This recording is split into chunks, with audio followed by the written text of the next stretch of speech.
Hello? Yes, sir, it is visible. Okay, great. Yes. But I think you have to download it, sir, first, right? Download करना हाँ sir, इसको download कर लीजिए, ये इधर से यहाँ पे राइट साइड में हाँ यस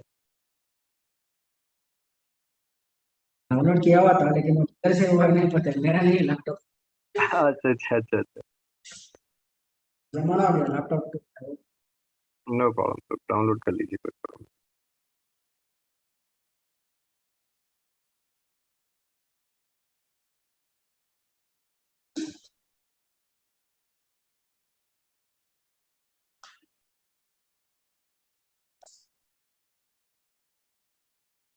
Number 2.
अभी दिख रहा है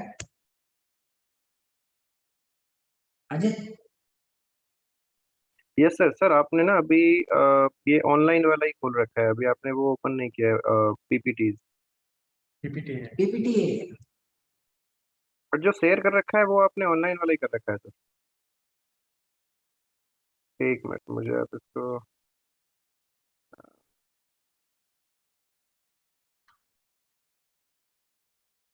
सर, जो आपका स्क्रीन शेयर है ना, that is the online one only. हाँ, now it is yes yes correct.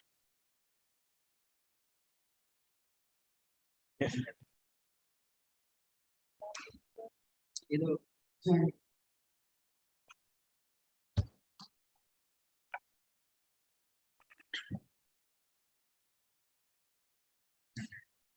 Skip ಮಾಡಿದ್ರೆ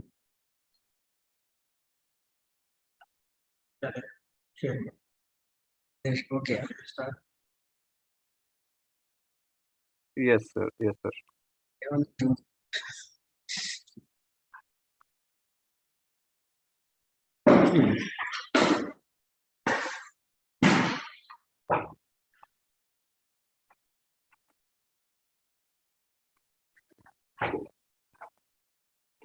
So Ajit sir, how are you?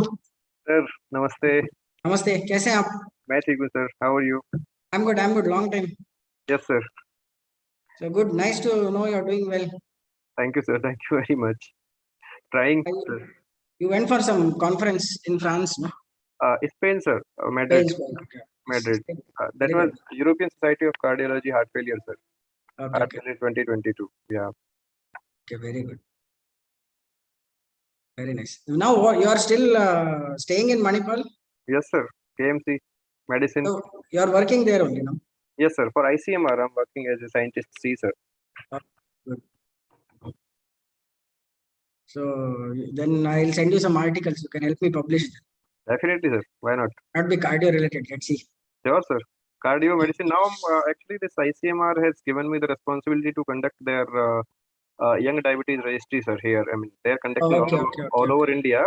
Okay. But now I'm handling these 7 hospitals here. I mean KMC Manipal, KMC Mangalore, NITTE, AJ, and this Maitri hospitals and Yenapoya. Okay. Young diabetes means less than 25 years. 20, 25 years. 25 years, sir. Then what I suggest, why don't you meet me once? I have some type 1, less than 25 may not be a huge number, but I have some type 1 kids. Sir, we are also, not getting the huge number in a year. We are getting just, around 150 to 200. That's all. Correct. Yeah. Maybe if you increase it to 30, we'll get little more. Yes, but that is the criteria is less than 25. Yeah, divided by that they have decided. The AIMS people have decided because that is continued and started by Rajneesh Tandon from AIMS. Chalo. So, Okay, so shall we start? Yes, sir. We will start. And actually, in this diabetes registry, sir, they have till now in last 10 years they have reached around 25 participants, 25 patients all over India. So it's a big registry. Yeah. Okay. Yes, sir. So, okay, I'll just see if we are. Yes, sir. We are online in YouTube also. Thank you very much, guys. So let me start. So good afternoon, everyone. And today, to talk on the medical therapy management in patients with diabetes mellitus, we have Dr. Karthik Rao answer. He is associate professor working as NITTE, Gajaria Hospital, Karkala, and Belur Rural Health Center, Belur. He is teaching and training the internal medicine resident. He has done his MBBS in 2000 from 2008 to 2008 from Manipal University, and MD in internal medicine, and then his DNB in 2012, and he has done his fellowship in diabetes in 2013. He has a vast teaching experience, almost 10 years of teaching experience now, and sir has been awarded, with many achievements. And sir's main interest, area of interest is non-communicable diseases, infectious diseases, clinical medicines, and special interest in the prevention and education of non-infectious, non-communicable diseases in the rural health camps. He is his post-graduation dissertation was also on steroid-induced diabetes. He has published around 40 papers, more than 40 papers, along with 40 case reports specialized in the medicine. And sir has almost published more than 5 book chapters as co-author. He has delivered multiple guest lectures in different conferences and different conferences and as webinars. He has done multiple community services, and his work experience with international NGOs is also very much renowned. Then sir is a very renowned physician here and working towards the diabetic care in our rural health in Karnataka. So I welcome you, sir. Thank you very much for accepting our invitation to deliver the lecture. So I invite you, sir, to deliver this session, and thank you everyone for joining here. Thank you, sir. First of all, thank you, Ajit, for the very kind introduction. If I can tell you that all those publications has happened because of help from your department mainly. I think maybe 20 to 30% of those publications, those papers, case reports have been done with the help of faculty and students of Department of Family Practice, Pharmacy Practice, KMC Manipal, or MCOPS. So I'm always grateful to the department there. I miss your department. I'm in touch with your faculty. So thank you so much again. And I just want to convey that, yes, I have been working in a tertiary care institution, but now I'm working actually it's a small setup. It's a secondary care level hospital, and the type of patients I get is all rural patients. I work in a taluk, and I have a feeding population of many villages in and around Karkala taluk. So why I'm stressing on this is that diabetes is rampant. It is present everywhere. It's not that it's no more a disease only of affluent community and seen only in cities. Right, it is seen also in villages. It's seen in you name the place, you will definitely have some person in the family who's suffering from diabetes. So with that introduction, I just want to start my presentation today. So now we just finished the COVID pandemic. I hope we finished it, even though they're saying there is a new variant. But what is important, I want to stress is that even amongst patients with COVID-19, the most important risk factor for increased mortality and morbidity was diabetes. So that is where the role of non-communicable diseases as such, plus the role of control of sugars, played an important role in the overall care and the mortality and morbidity amongst patients with COVID-19 diabetes. So there are a lot of studies which have been done, but approximately 3 to 4-fold higher rate of mortality amongst patients with COVID-19 who had diabetes, and especially those who had uncontrolled diabetes with multi-organ failure like kidney, heart, and liver failure and neuropathic symptoms had worse prognosis compared to diabetes patients who had controlled sugars. So that is when we had so many guidelines, and even the Public Health Foundation of India coming up with strategies to say that in future we may have any other infectious outbreaks. But what is important is that along with that, we also take care of this outbreak of non-communicable diseases, which is increasing at a very alarming rate in our country since the last maybe 10 to 15 years. Okay, last time also when I've taken class, even when I used to take class for my students in KMC Manipal, for my MBBS students, or even when I take an MD class, I always try to put it in the format of a case, in the sense it's a hypothetical case scenario, so that it's always easier to understand it's always easier to learn from the patient than to learn it from a book, because as it said, medicine is always learned from bedside and not from the book. So I'm just putting a hypothetical case. So this is a 45-year-old software engineer. I'm stressing this because Bangalore, they have said that almost 20%, 15 to 20% of software engineers are diagnosed with diabetes, and the prevalence, and especially new cases also, the incidence of diabetes amongst patients working in this software, particularly the IT industry, is very, very high. So he was diagnosed to have diabetes on routine health evaluation. Okay, all these companies, they are multinational companies, or most of these companies have an yearly checkup. So when the routine evaluation, his HbA1c was found to be 8%, he didn't have any complaints. But if you take his history, his work schedules are erratic, and he has night shifts, erratic dietary habit patterns, no particular timing for meals, and his personal history was also significant for smoking and alcohol consumption and sedentary lifestyle with no physical activity. He had marked obesity with weight of 110 kgs and a BMI which is again corresponding to morbid obesity. Now the question here is, which anti-diabetic medication will you initiate? Now why I have said this example is, this is usually the cases which we may see when we go in for a health check, or patients. That's why we need to screen for diabetes also. They may not be aware that most of them, even 20 to 30% of the patients who have diabetes may not be aware that they are having diabetes. Now, the most important thing I want to convey in this is, because you're all students of pharmacy practice, doesn't mean that every individual who has diabetes, or any disease for that matter, like non-communicable diseases like hypertension or maybe dyslipidemia, it doesn't mean you start metformin or any therapy right at the beginning. Okay, what is most important is these are all lifestyle diseases, dietary diseases, and other factors like stress and lack of exercise and sedentary lifestyle. So always try to get those things right, because in individuals like this who are young and having obesity with erratic lifestyle habits, try to control these factors. Usually the diabetes can be reversed. You've seen a lot of places, there is this question of reversal of diabetes. It obviously happens among such type of patients. If you take these type of patients, definitely you can reverse their diabetes and completely cure diabetes. Okay, so medications can always be started up on follow-up in patients like him, because he is asymptomatic, he doesn't have any symptoms. You can always try for an intense lifestyle and dietary management, which is called as medical nutrition therapy.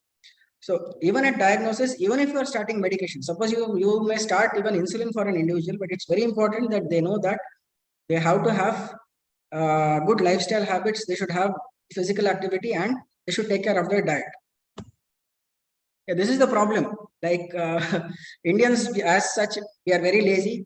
If you tell a patient that please walk at least 30 minutes a day, the next thing he'll say is, I don't have time. Please increase, you give me one pill. It just takes 5 seconds for me to swallow a pill, but it takes me 30 minutes or 45 minutes a day. I don't have time. So you'll see a huge crowd in this picture for pills and surgery. But when it comes to lifestyle change, there is hardly anyone who will be preferring this. But somehow people who are young or people are motivated, even if they are old, doesn't matter, motivated to have some amount of changes in their lifestyle and dietary habits, please motivate them before starting any pharmacological therapy. Because as they say, a good doctor is one who says when not to start a medicine. When to start a medicine, everyone knows, it's very easy. So when not to start a medicine is also very important for us to know. Being in practice, to convey to them that some things can be cured in their hands itself. It can be cured with subtle changes in their diet and lifestyle. Yes, so this is what happens. Doctor, can you prescribe something to me from sleepwalking? Then we say, no, you need to exercise. At least sleepwalking, they'll get some amount of exercise. Okay, so now this is important again because there is something called as a diabetes prevention program. This has been done abroad, and it has also been done in India. It's also called as an Indian diabetes prevention program.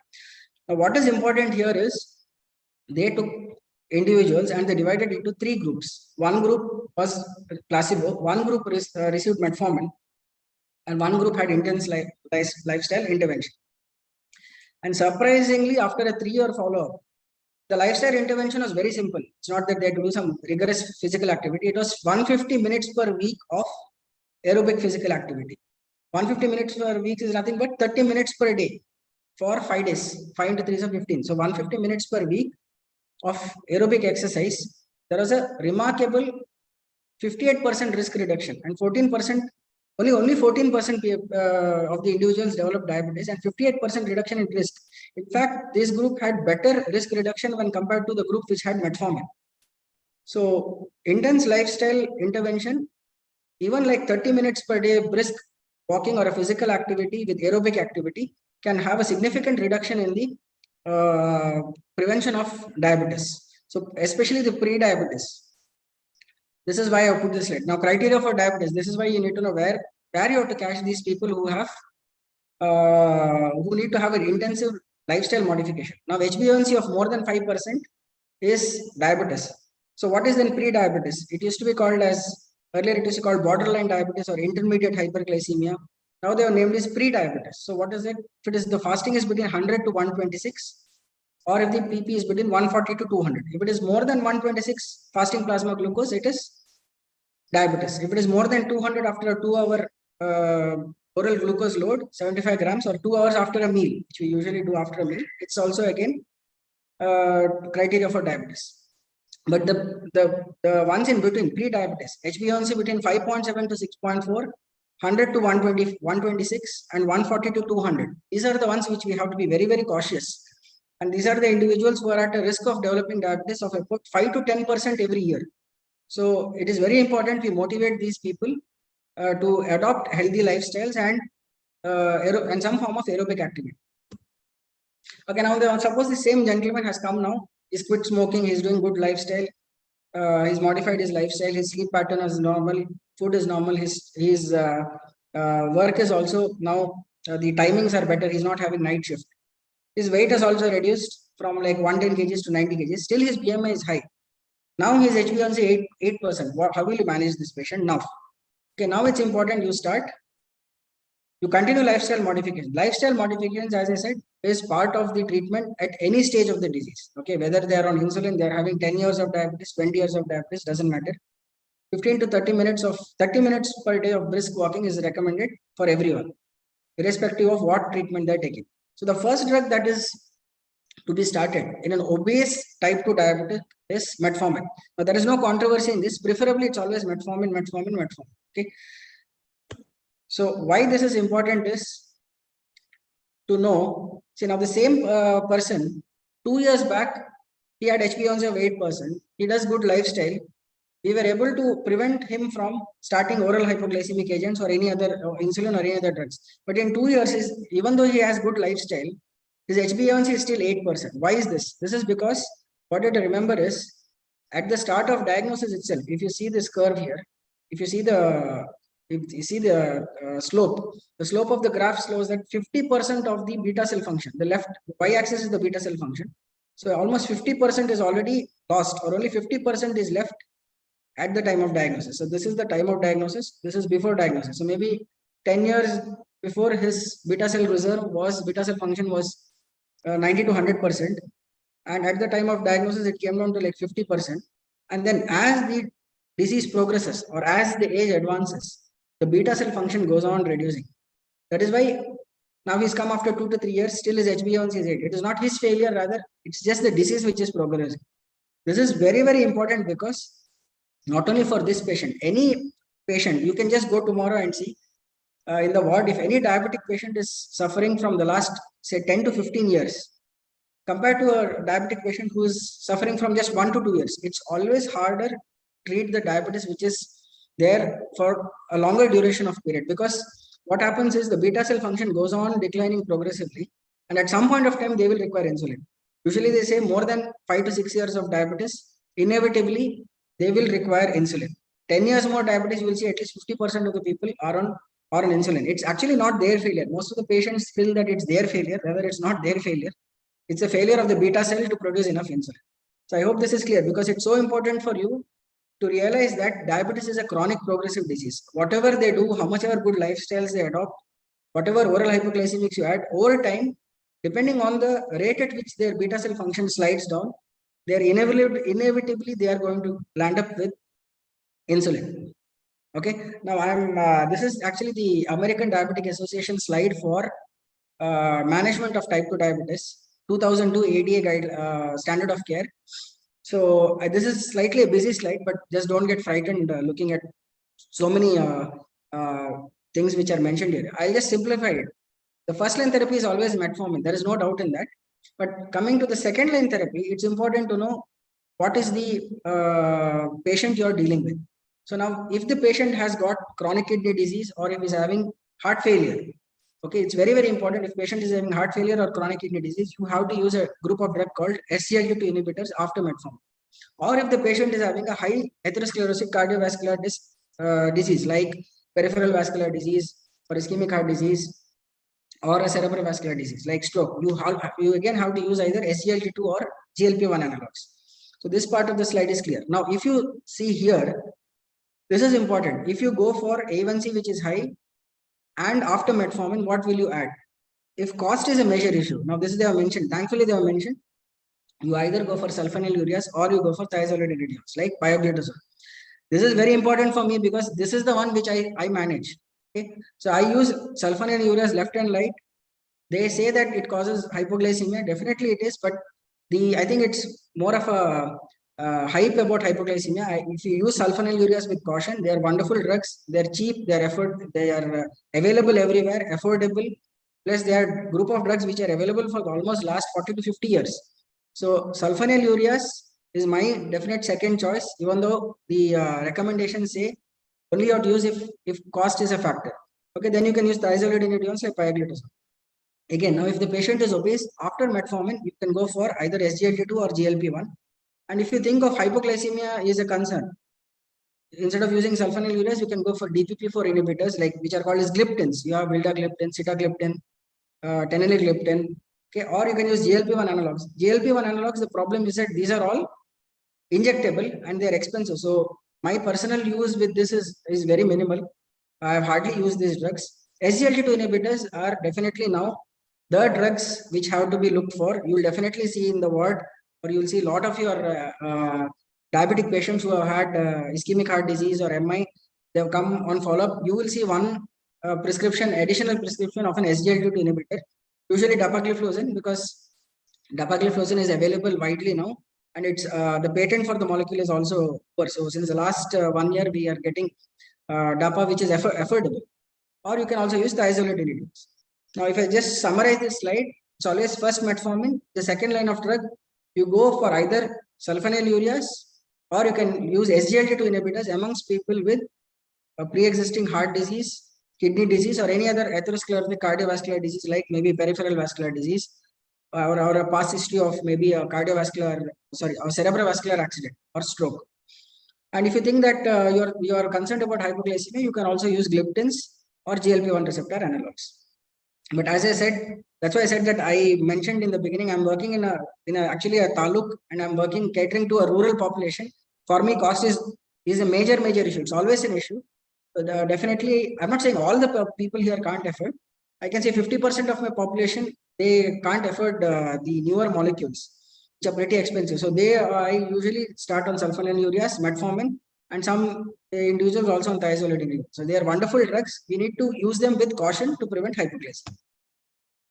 Yes, so this is again very, very important since you are working in pharmacy practice. Please make sure that you always know the cost of the drug, okay? Because it's so important that you can't fight with the patient and say this is an American Diabetic Association recommendation to use SGLT2. The cost of this drug is 100 rupees per day. So I don't care from where you get the money. It's not like that. That is a recommendation, but you have to tailor that recommendation to your particular patient, looking at his even his socioeconomic background. Okay. So take as directed or as budget allows. This is what will happen. I've seen so many prescriptions where patients are unable to afford and they finally end up either taking generic tablets or they end up stopping the costly tablet and taking all the whatever else is they can afford.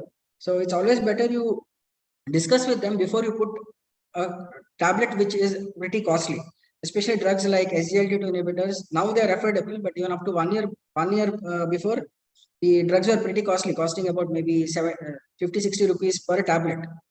So please make sure any costly medicine you are prescribing to any patient, or when you are following up these patients in your bedside practice, please make sure you inquire about their effort, their socioeconomic background.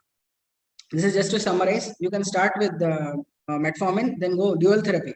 Metformin with either sulfonylureas, thiazolidinones, DPP4 inhibitor, SGLT2 inhibitors. And then finally, you can go for injectable like GLP-1 receptor agonist or insulin. Triple therapy is again metformin with any of these again. Okay. So, yes, so this is what happens. My doctor told me to avoid any unnecessary stress. So I didn't open his bill. So it's very, very important that you are aware of what you're prescribing. Please don't mistake me. I'm not against any of the newer molecules. I'm not against any of these prescriptions. I'm just telling, please be aware of what you're writing, especially amongst patients who are coming from a rural area, or if you feel that they may not be able to afford these drugs. Okay, coming to the next patient. Okay, 55-year-old male with history of type 2 diabetes for last more than 5 years. He is on a metformin glimepiride combination, most widely used combination for treatment of diabetes. He has a strong family history of ischemic heart disease. Examination is slightly overweight. The blood pressure is 160/100. So this is definitely higher side for a diabetic person. This blood pressure of 160/100 is high. His HbA1c of 9.3. Definitely his sugars are also high. And LDL cholesterol is 180. Definitely the LDL cholesterol, which is our bad cholesterol, is also high. So which has a very high risk of further ischemic events, maybe ischemic heart disease or ischemic even stroke. So how will you manage this patient? Now I put this particular case because in management of diabetes, it is very important you know that it's not only diabetes, you need to take care of blood pressure and the LDL cholesterol as well. That's why it's called as ABC of diabetes management. Okay, so A stands for A1C, B stands for blood pressure, and C stands for cholesterol. So diabetic hypertension management, I'm just, this also looks like a very complicated and a very busy slide. It's not like that. It's a very simple slide. I'll just simplify it. If a diabetic patient has a BP of more than or equal to 160/100, we sometimes see 180, 190 over 100 and also if it is very high, you directly start two agents. You start a combination therapy of say angiotensin receptor blocker like telmisartan with a calcium channel blocker like amlodipine or cilnidipine. The BP is somewhat between 140/90 or 160/100. You start one agent. Preferably, it's a diabetic hypertensive with albuminuria or a coronary artery disease. You go for angiotensin receptor blocker or AC inhibitors. The preferred angiotensin receptor blocker is telmisartan. Even olmesartan is used. There are a lot of sartans with these two are the ones which are commonly used. And CCBs, we have amlodipine and cilnidipine, which are usually used. We have a lot of fixed dose combinations, which makes easier for the patient to reduce the pill burden and also reduce the cost. And if the blood pressure on follow-up is not improving, you can always increase the dose of these drugs, or you can add other drugs like diuretics initially, and then you can use mineralocorticoid receptor antagonists like spironolactone. And then if still it's not improved, you can not meeting the target, you can add beta blockers or alpha blockers like prazosin, or you can further add centrally acting antihypertensives. But to summarize, it's a very simple slide. Diabetes with hypertension. Actually, the target is, they say, less than 130/80. all diabetes patients with diabetes, the target BP should be less than 130/80. Definitely less than 140/90. It can't go above 140/90 because diabetes plus hypertension, the risk of target organ damage is much higher. Risk of stroke, ischemic heart disease, kidney, diabetic nephropathy, and peripheral vascular disease increases logarithmically. So it's very important you control good amount of control of blood pressure amongst diabetic patients. Now this is regarding the cholesterol recommendation. As I said, A, B, C. So A1C, blood pressure, and C. So what is the recommendation? This is actually, I feel it's little pushed by the pharma, but this is the recommendation. They say any diabetic, if you see this here, less than 40 years of age with no risk factors, you don't give statins. Fair enough. If you have risk factors, you give moderate or high intensity statins. CVD risk factors like, okay, they have a high family history is there. There is a TI history of TIA or some risk factor or the score, atherosclerotic cardiovascular risk score is very high and they have a high risk of developing any of the overt CVDs. Then you start moderate to high intensity. I'm okay with this, but this, if you see the second recommendation, any diabetic is 40 to 75 years, even without any risk factors, they have recommended moderate intensity of statin. It's actually very hard to convince the patient that I know your LDL cholesterol is normal, but since you are diabetic and you are between the age of 40 to 75, you need to start either atorvastatin or one of the statins because it's an American Diabetic Association recommendation. So anyway, I'm not saying that this recommendation is wrong, but this is the recommendation. That's why I'm just pointing out. It becomes very difficult for us, a clinician, to convince the patient to take a pill when they ask us, why should I even take a tablet for cholesterol when my LDL cholesterol is perfect? Okay, with risk factors, you obviously have to prescribe. Again, above 75 years, even without any risk factors, you go for moderate or high intensity statins. So just to summarize is that any diabetic patient who has a atherosclerotic cardiovascular disease or a risk factor, definitely you have to go into for a moderate or high intensity statin.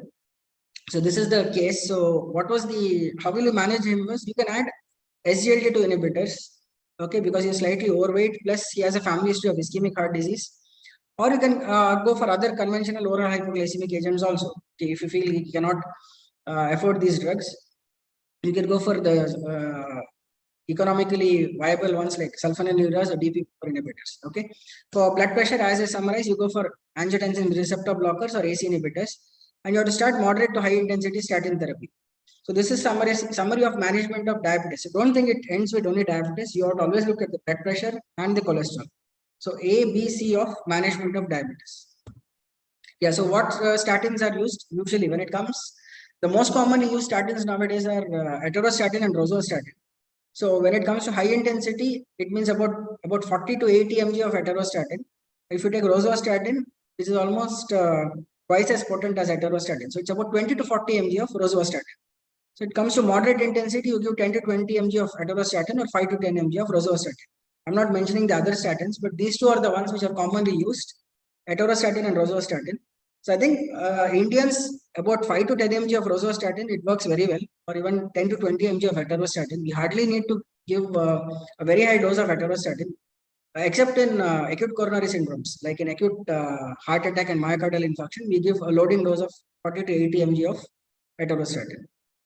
So just to summarize, the LDL target is usually less than 70, established cardiovascular, atherosclerotic cardiovascular disease. And in these individuals, you have to give a high intensity or at least a moderate intensity statin.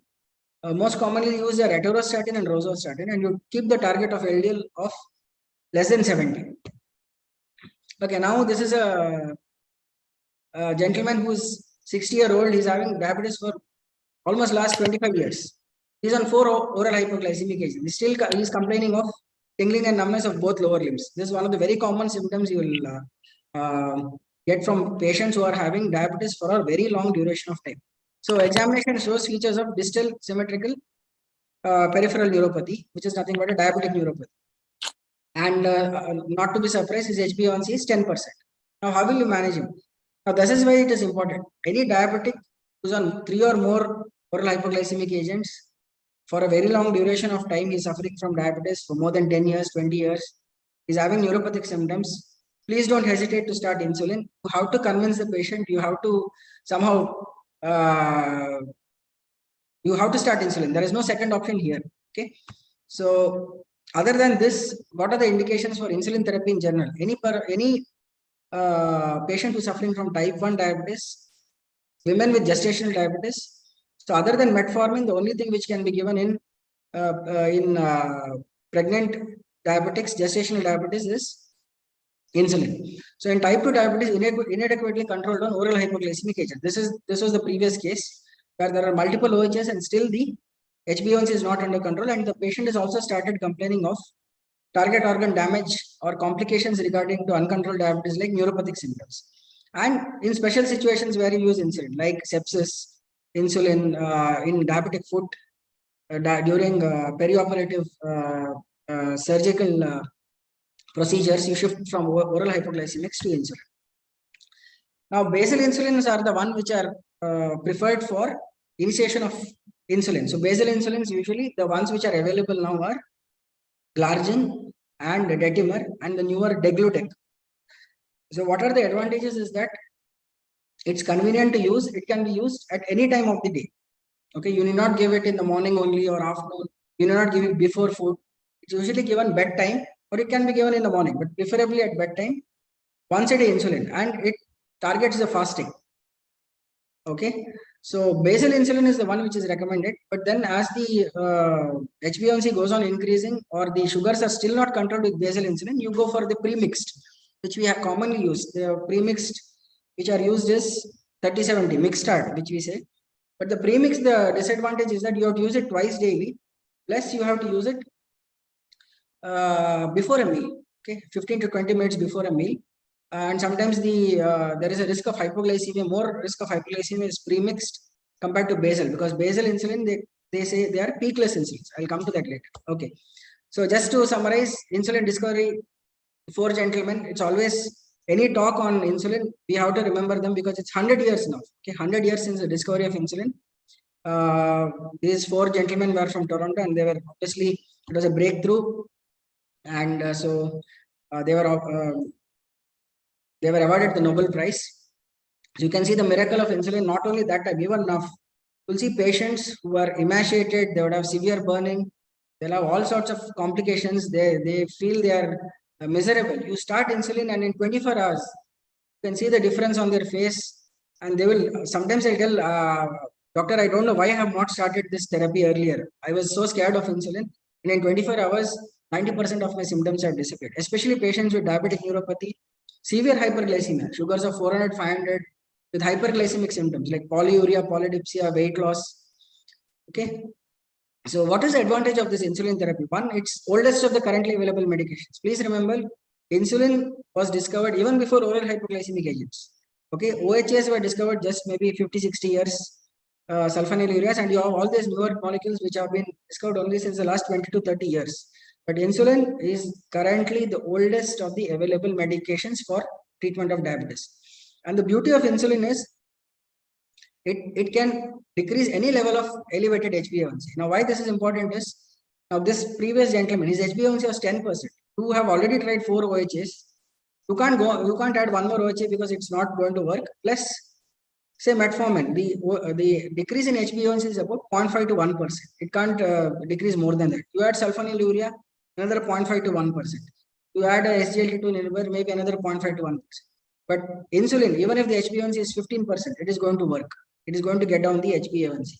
And there is no maximum dose of insulin beyond which a therapeutic effect will not occur. This is again another beauty of insulin. If you take metformin, what this means is that if you take metformin, you can give maybe up to maximum up to 2.5 grams.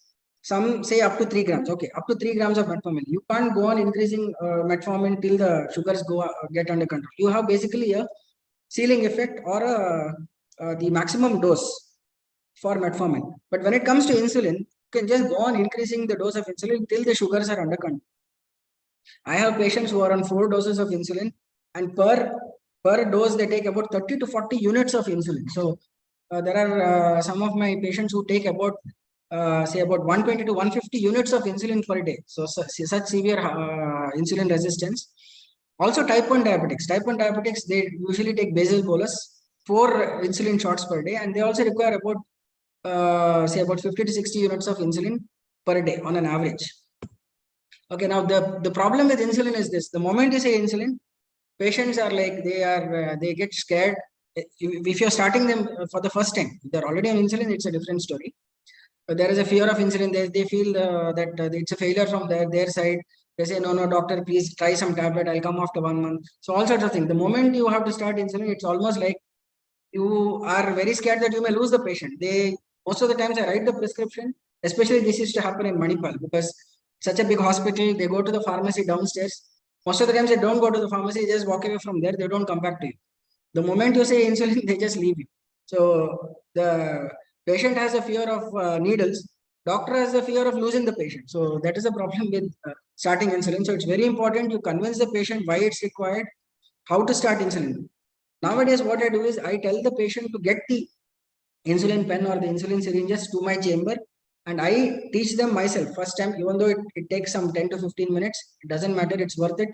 Or if I'm busy, I just tell the nurse or my residents to teach them how to take and let them take 1 or 2 bricks in front of you so that they are also confident that it is definitely not painful and it's easy to take. It can be taken at home itself.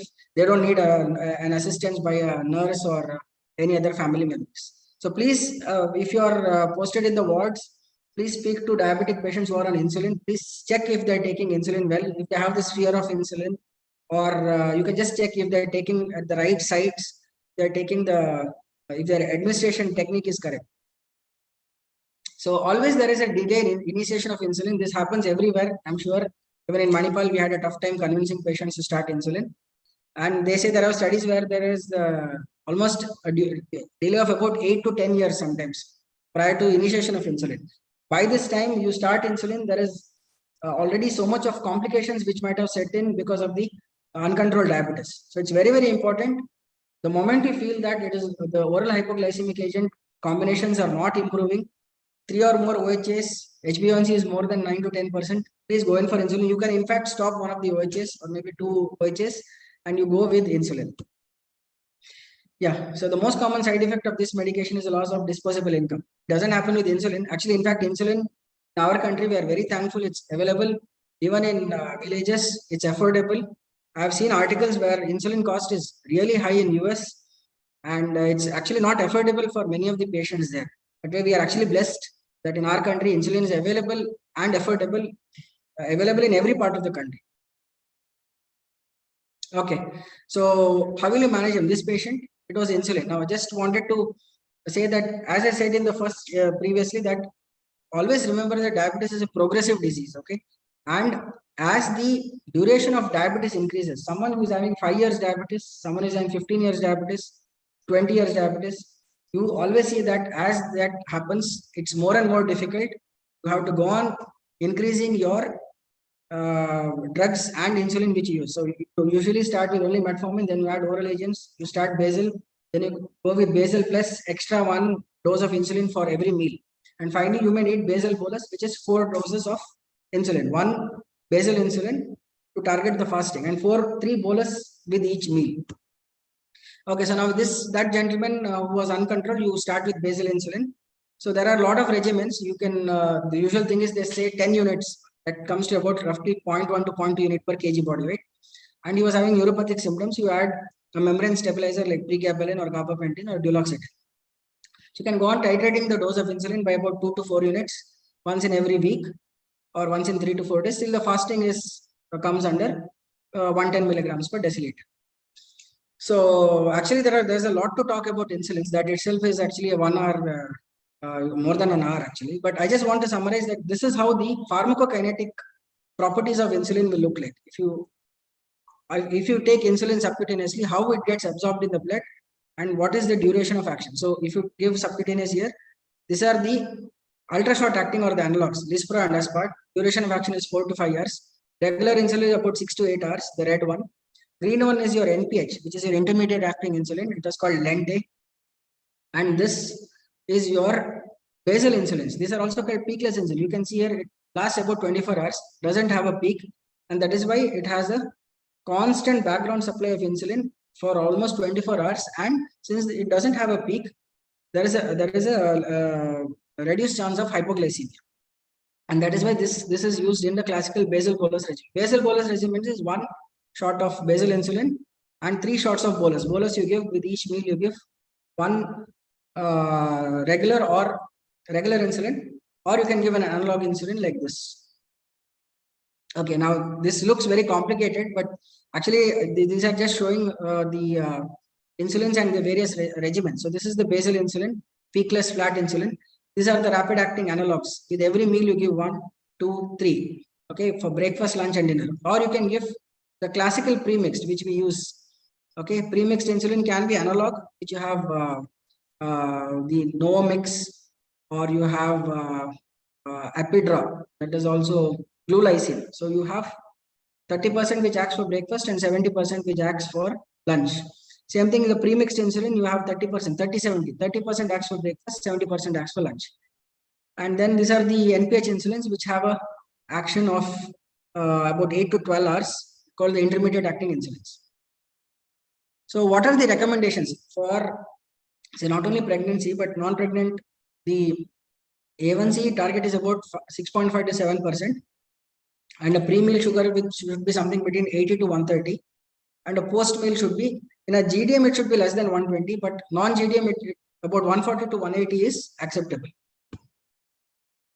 Yes, so in critically ill patients, because I put this just one or couple of slides, because you will see so many of you will be posted maybe in the ICUs. You will see a lot of sick patients who are diabetes and they're having hyperglycemia. They may have been on OHS, but what is definitely preferred, or what has to be given amongst critically ill patients with diabetes is only insulin, because oral hyperglycemic agents, there will be a lot of other complications which it may precipitate, like metformin can precipitate lactic acidosis. You can have pioglitazone, which can cause volume overload. SGLT2 inhibitors can cause ketoacidosis. They say euglycemic ketoacidosis. Similarly, some of these drugs are contraindicated once the patient has renal failure or hypotension or liver disease. So most of these patients in critical illnesses will have either an acute kidney injury, or they'll have some mild hepatitis. They may be in hypotension. They may have a heart failure. So all these things need to be taken into consideration. Definitely oral hypoglycemic agents must be stopped. Okay, and you have to go in for insulin during critical illness. Now, most important here is HbA1c of 7% is what they say, that 7% is the magic number.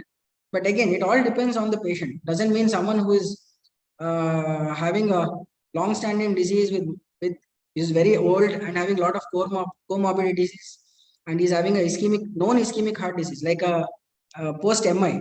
In him, you be less stringent on the sugar control, and I think HbA1c of say 8.5% is also acceptable, because you try to go for a more stringent control of HbA1c, you are going to have a risk of hypoglycemia. So HbA1c of 8.5% amongst elderly with multiple comorbidities. HbA1c, suppose it's a young patient in 30s who's not having any complications, he's motivated, even though he may be on insulin and multiple oral hypoglycemic agents, you can still go for the target of 7%. Yes. So what you have to remember is, when patients are on multiple oral hypoglycemic agents plus on other medications, you'll see patients who have ischemic heart disease, they'll have a huge pill burden. So please make sure that since you are directly related, your pharmacy practice students, please make sure you also look at these side effect and the interaction of these medications. I remember I actually had a very learning experience from the pharmacy practice interns, when they used to come for ward rounds, and they used to check a lot of drug interactions and side effects of some of these medications which we used to prescribe. So please do this in your ward rounds, or whenever you are posted in ICUs. Yes. Yes. So again, the most important thing is, as we say in this Hippocratic oath, is do no harm. So please make sure that whatever you're prescribing, you know what you're prescribing. Okay. And I've seen so many people, like, they prescribe, they don't know, they just copy the drugs. Don't copy any drug. Just see what is written, and make sure that whenever you write a drug, copy a drug, you know why you're writing. Just don't guess and write a drug. Yes, I think I put this last time also. This is what happens for us. Most clinicians, the research is just forced in our mouth. And I'm again very grateful to the Department of Pharmacy Practice in Kasturba Hospital. They have actually helped me publish a lot of papers. So this is what happens when a clinical pharmacist helps a clinician in publishing papers. So I request all of you, please help the wherever you are. I don't know, maybe you are across the country. Please help the clinicians. You will definitely have a lot of cases to publish. It's always good when research is done in a collaborated way.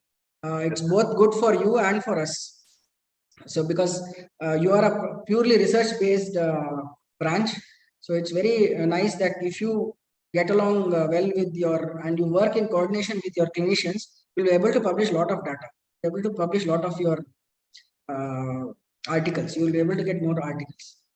Yes, and the last thing I want to convey is, again, since you are into pure research, please don't blindly accept data, research data, because a lot of these are pharma driven studies, and pharma driven data are manipulated. Even if you all remember, during the COVID pandemic, there were actually papers which are published in Lancet and NEGM, which had to be, then finally they had to retrieve those articles, because the data which were published in, can you imagine, they are published in Lancet and NEGM were found to be the data was found to be falsified. So false data. So please make sure that you have an open mind and you see it with an open eye. Don't just believe whatever the research data tells you or the article said. I'm not saying you question every research article, but please make sure there is always another side to this. So there are a lot of books. So Marcia Angel, so she is, I'm quoting someone who was actually the chief editor of the most prestigious New England Journal of Medicine, and this is what she says: it is simply no longer possible to believe much of the clinical research that is published, or to rely on the judgment of trusted physicians. Okay, so sad, but this is the truth. Or authoritative medical guidelines. I take no pleasure in this conclusion, which I read slowly and reluctantly over my 2 decades as an editor of the NEGM. So someone from the editor of a prestigious journal like NEGM, which we just blindly believe it like maybe the Bible and Bhagavad Gita, whatever comes there is taken as the final truth. Okay, if this also can't be believed, then you can imagine what can happen with the other journals. Okay, so there have been a lot of this medicines which are also cause a lot of side effects amongst individuals. So there are a lot of books which have been published on medicines and how the pharma has corrupted the healthcare. Hopefully, India has not gone to this level, but I hope it doesn't follow the US system of healthcare. Okay, so a lot of articles, a lot of books you can see. So this is what is the thing. Before you see a doctor, you should read this book. So a lot of books on this aspect of medications. Okay. So I hope I made justice. It's very difficult to complete the entire management of diabetes with insulin in 1 hour. So I didn't want to complicate it and put too much of guidelines. My job was to just simplify and say, to just tell you how it is to start oral hypoglycemic agents, when you should start insulin, and what are the targets you should have for blood pressure, LDL cholesterol, and for HbA1c. Okay, I thank you all again for giving me this opportunity. I thank Ajit for giving me this opportunity again. If there are any questions, I'm happy to take. Thank you, sir. Thank you very much for such an insightful session. It was amazing, and how you appreciate the pharmacy practice, and really this is the clinical research core area, and we are the helping hands. Definitely, these people are helping hands for our interns, our all the faculties, teachers, helping hands to the clinicians, and we are getting good cooperation and doing well, sir. Thank you very much for nice session. Yes, thank you so much. I hope, are there any questions? Okay, so can you write this question to everyone, Rasmi Gupta? Okay, she's asking how to check drug interactions. Okay, how to check drug interactions. Now, see, it's very. Yeah, yes, sir. I can just tell you that, see, common drug interactions, you will know. You would have learned it in your in your classes. Like, for example, I'll give you a simple example. If you take, say, someone who is on angiotensin receptor blockers, you know that these patients can have a risk of hyperkalemia. you always check for potassium after starting the drug. Okay, someone is on angiotensin receptor blockers, you check for hyperkalemia. Someone is on, say, even ACE inhibitors, you check for hyperkalemia. Okay, there are some common side effects of these drugs which you have to take care. Okay, so common side effects which you will know, and that's why there was that books. I think it was called SIMS or MIMS. Most of the pharmacy practice interns used to carry with them. Correct. Very useful, because there are so many drugs and there are so many side effects, so many interactions. I'm not saying, see, every drug will have some side effect. Every drug and other drug will have an interaction. If you see that, you're not going to prescribe any drug. I'm not saying that, but common drugs and common interaction plus if it is seen in that patient, it's very important. Okay. You will see so many times you are giving diuretics, the potassium goes down, patient complains of cramps. It's very, very common. You give Lasix and patient complains of cramps. So these are some of the common things which you should be aware of. Just go and see which are the drugs which are prescribed. And if you go and check the maybe SIMS book, you will see which are the common side effects which are given in these drugs. Okay, you say, suppose patient is on, say, multiple antihypertensives. They may complain of postural hypotension. It's seen very common, very oftenly. Okay. So what is meant by aerobic exercise? Yeah. So now this is very good question. So what is recommended for a diabetic is aerobic exercise is what they say in, if you go to gym, it's called cardio. Okay. They are not more for weight training. They are more for aerobic activities where there is consumption of oxygen. Wherever you say aerobic, it's consumption of oxygen. So where there is a lot of sweating also which takes place. So this, what happens is there is more of oxidative respiration. So the glucose comes down. So glucose is metabolized. So that is why they say aerobic activity has to be done. If you go for strength training, that's what is your weight training, strengthening exercises, muscle toning exercises. That is also recommended 2 days per week. Okay, but still that is not important.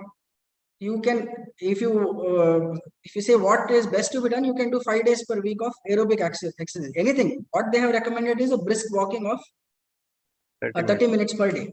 Okay, which translates to roughly 150 minutes per week. But I think that since Indians, we have a very high fat and a low protein mass, it's better we all do strength training of at least 2 days per week. 2 days per week of strength training is definitely recommended amongst others. And even flexibility exercises. See, 3 types of exercises: aerobic, strengthening, and flexibility. Flexibility is what you do in yoga, and even pranayama. All these things also help, because pranayama will get down your stress levels. So it is also helpful in control of hypertension, because it's a parasympathetic breathing exercise. So I hope that answers that question. Okay, if not metformin, what are the safest choice of drug? Now, like I said, metformin is just the first drug of choice in an obese type 2 diabetes. It doesn't mean that suppose someone has come to you, sugars are very high, 300, 400 sugars, HbA1c is very high. You can't start metformin. It is not going to work. You obviously either have to go directly for insulin if they are very emaciated, they are complaining of polyuria, polydipsia, they are having severe burning. You may have to start insulin directly. Or you prefer some of the other drugs like sulfonylureas. What I usually do is, see, you can't tell them you'll start insulin the day they come, they'll definitely not be happy. You at least start sulfonylureas, then probably they'll feel better with weight gain and all these hyperglycemic symptoms come down. Then you can start adding the other drugs. So metformin is definitely only for an obese type 2 diabetic who is not much having complaints of hyperglycemic symptom. Does atorvastatin can lead to diabetes? Can we use for cholesterol? Yes, atorvastatin is used for treatment of dyslipidemia. It does not cause diabetes because it is a HMG-CoA reductase inhibitor and it reduces the LDL cholesterol. It is one of the drugs which you have to use in treatment of diabetes, because in diabetes, most of the times we look at only the sugars. But what I wanted to convey is you also have to look at the blood pressure, also have to look at the cholesterol, LDL cholesterol, because all these 3 will finally matter when you treat the patient, because each of them is individually also risk factors for ischemic heart disease. Okay, and almost every drug disease. Okay, so someone has shared about drug interactions. So yeah, thank you for sharing that. Yes, some of these common drug interactions you will know, because if you go for ward rounds, you'll definitely listen. You'll see that also. You'll see so many times.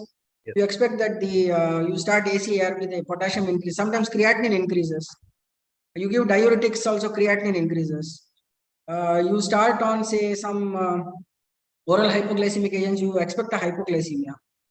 You give some drugs, the heart rate comes down significantly. You give beta blockers, you have to monitor the pulse rate.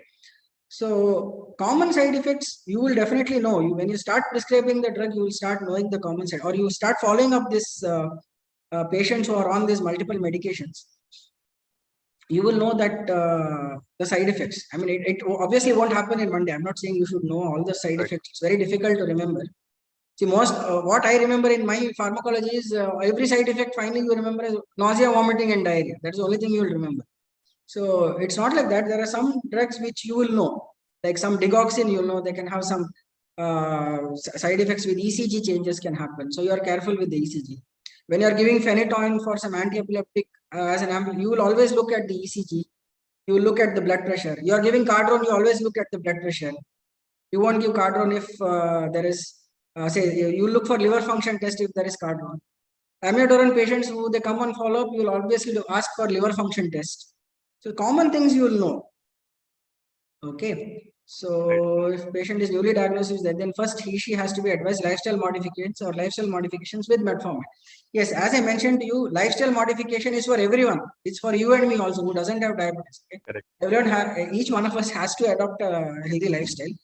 But as I said, if the patient is asymptomatic and HbA1c is like just 7.5 to 8%, patient is obese, like the first case scenario I gave you, definitely you don't need to start metformin. Go for lifestyle, follow him up for 1 month. The problem is once you start metformin, then they are not going to be motivated for lifestyle. This is the usual thing. It's better you motivate him for lifestyle modifications for at least 1 month, and then you can follow up and see what are the change in sugars. If sugars are coming under control, there is no hurry to start any drug.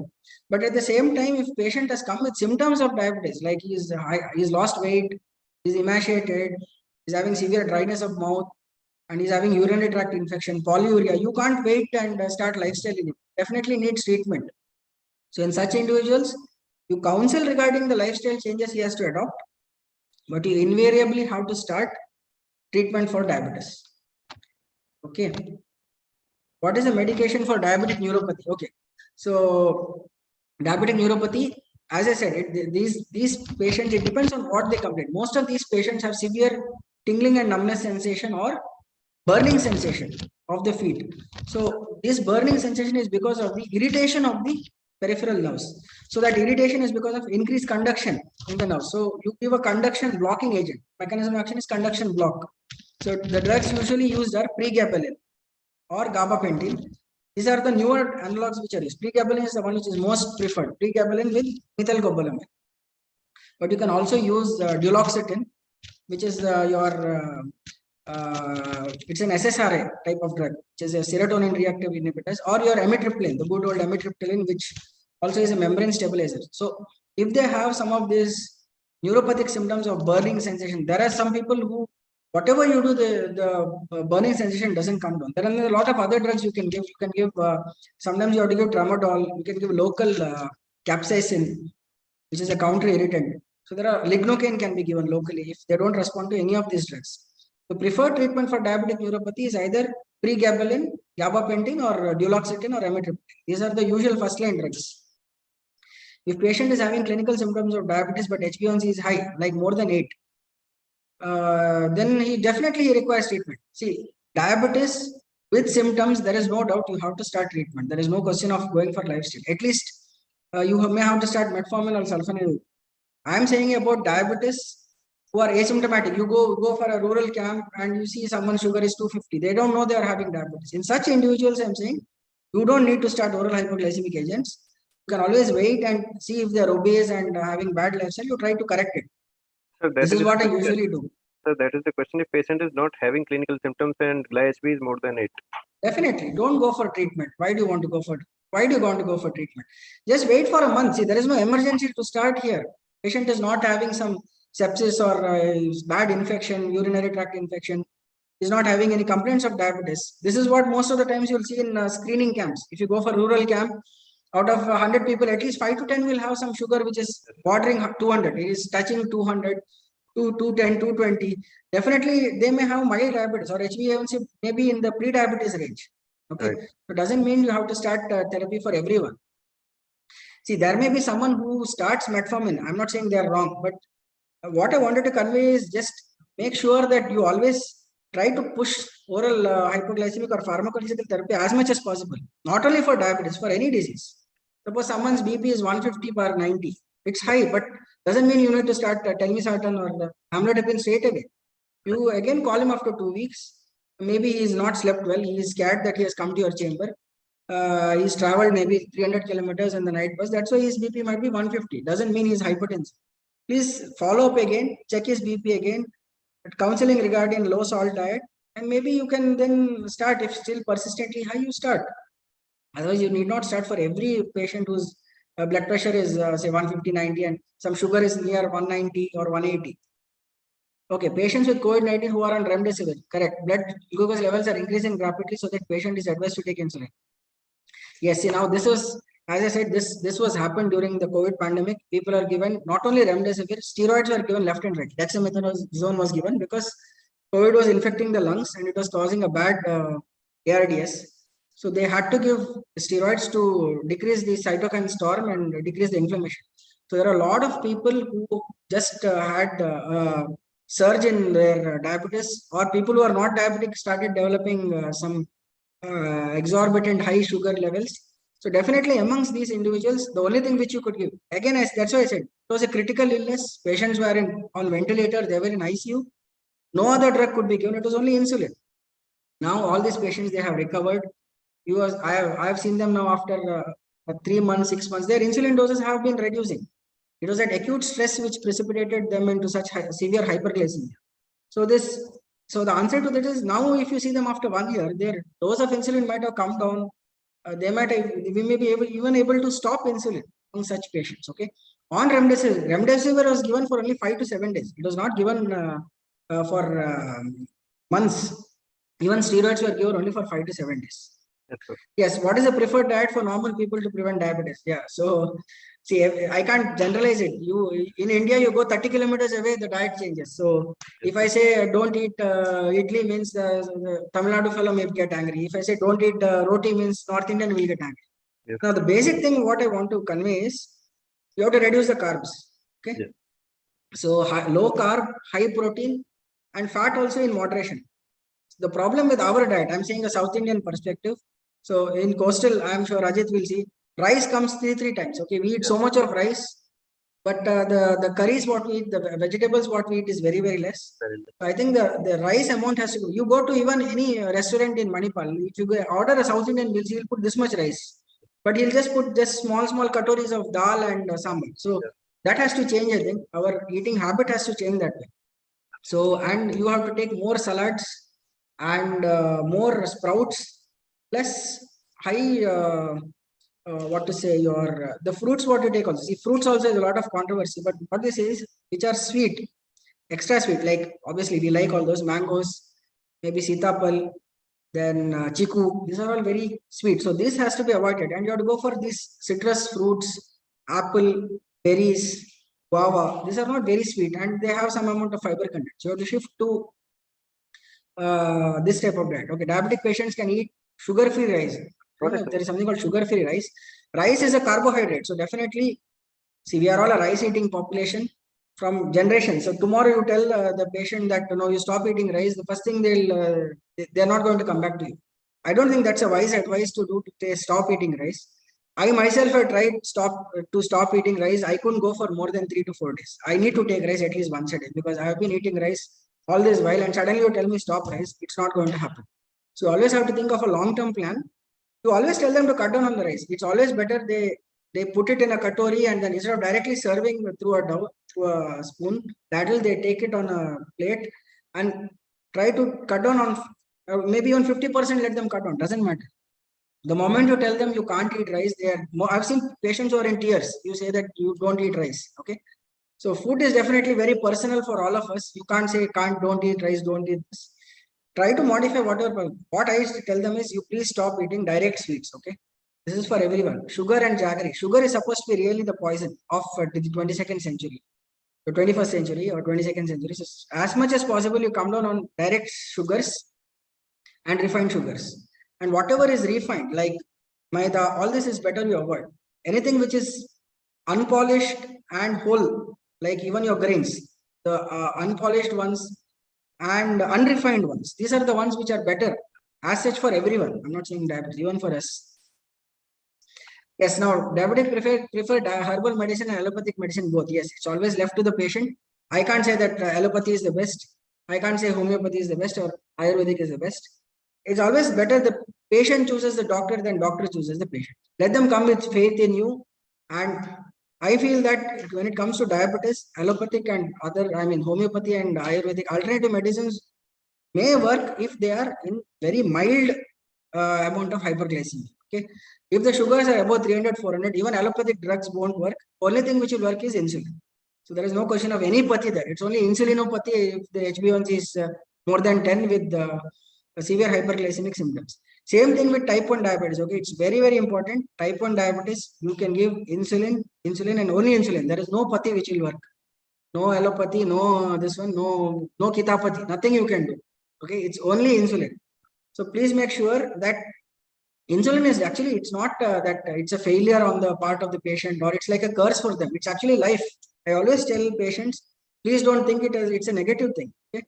This is life for you. If there was no insulin today, there are so many of the patients would have been dead by now. We would not have had any other drug which could have the power of getting the sugars under control like insulin. Right, sir. So any other questions? Tell me, yes. Good afternoon, sir. Good afternoon. Tell me. Actually, sir, I wanted to ask that the patient, he's suffering from diabetes type 2 mellitus. Type 2 diabetes mellitus, and also with renovascular hypertension, means kidney problems. So, good. What class of drugs and what conditions we need to consider, sir? Because diuretic problems are also there. Means hypertension is there. We are giving that means I just wanted to tell that drug interaction. Diabetes and hypertension to handle. Very good question. So, as you said, renovascular hypertension is known with diabetes. Okay. So, type diabetic, 2. Correct. Type 2 diabetes with hypertension, the drug of choice is AC inhibitor or ARB. But usually type 2, ARBs are preferred. In type 1, it's more of AC inhibitors. So, why it is important is usually these diabetic patients, once they have hypertension, they'll have proteinuria. You will see so many times you will ask for urine protein. So, to reduce the proteinuria, we give angiotensin receptor blockers. Okay, so this reduces the proteinuria so that the damage to the kidneys are less. And suppose they have now edema, you'll see even after giving these drugs, the sugar, the blood pressure is going up and they're having edema. Then you have to add diuretics. The second line of drugs, after ARBs, and if they're having edema, you have to give diuretics. So diabetes with hypertension, start with ACE-ARB.